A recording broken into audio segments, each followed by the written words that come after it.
ക്രിസ്തു ആരാണ് ക്രിസ്തു? ദൈവത്തിൻ്റെ ജ്ഞാനവും പിന്നെ എന്താണ്? ദൈവത്തിൻ്റെ ശക്തിയുമാണ്.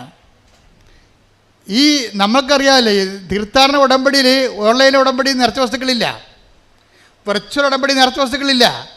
നിറച്ച വസ്തുക്കളുള്ള എന്തിനാണ്? തീർത്ഥാടന ഉടമ്പടിക്കേ ഉള്ളൂ. തീർത്ഥാടന ഉടമ്പടിയിൽ കൊടുത്തിരിക്കുന്ന ഈ പവർ, ഇൻകൾക്കേറ്റ് ചെയ്തിരിക്കുന്ന പവർ, ക്രിസ്തു അതെന്ത് തത്വത്തിലാണ് ചെയ്തിരിക്കുന്നത്? അത് റോമ 10:9 അനുസരിച്ചാണ്. റോമ 10:9 എന്താ? ക്രിസ്തുവിനെ പ്രാപിക്കാൻ, പവർ പ്രാപിക്കാൻ വേണ്ടി അവിടെ ഒരു ഫോർമുല പറയുന്നുണ്ട്. റോമ 10:9. Take the word of God. ശ്രദ്ധിക്കണേ.